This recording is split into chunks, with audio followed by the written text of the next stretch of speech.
We continue our reading of God's Dream for You, The Chosen, a morning devotional by author Dwight K. Nelson. Today's reading, October 25, The Recruits, Part 3. These are the ones who follow the Lamb wherever he goes.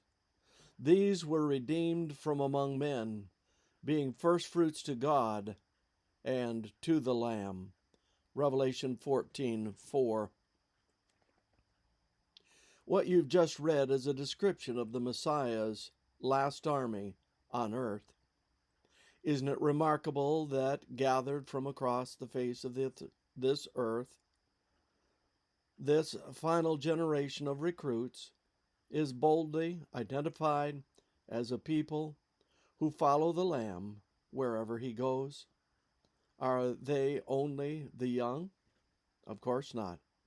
But as we noted 2 days ago, Psalm 110 goes out of its way to identify the recruits that flock to the Messiah's army. Arrayed in holy splendor, your young will come to you like dew from the morning's womb. Psalm 110, verse 3. One author describes the influx of these young recruits as copious as the dew. Derek Kidner's commentary portrays them as a splendid army, silently and suddenly mobilized. They are the young of the chosen. And where do they go?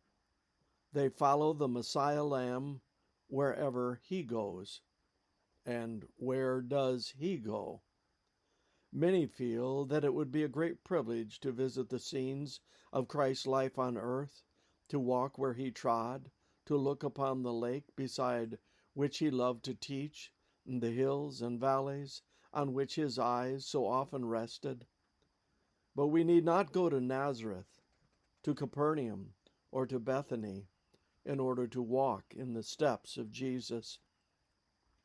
We shall find his footprints beside the sick bed, in the hovels of poverty, in the crowded alleys of the great city, and in every place where there are human hearts in need of consolation.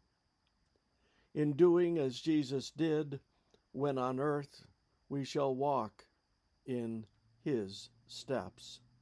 Desire of Ages, page 640.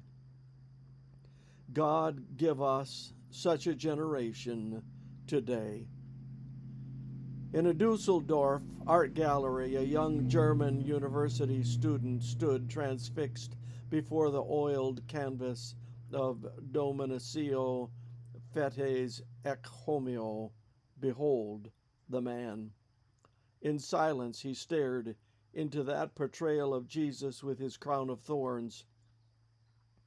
But what won his heart to Christ were the words inscribed at the bottom of the painting. All this I did for thee. What doest thou for me? He left the gallery, returned to his campus, and formed his friends into the Order of the Grain of Mustard Seed, a band of young that eventually would become the most expansive missionary movement in the history of the church, the Moravians. The young man, Count Nicholas von Zinzendorf.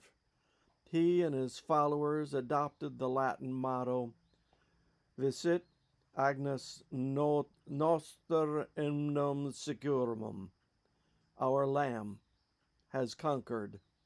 Let us follow. For the mark of a great movement is the ability to follow, and they follow the Lamb wherever he goes. I, too, want to follow. Don't you? This concludes our reading today of God's Dream for You, The Chosen.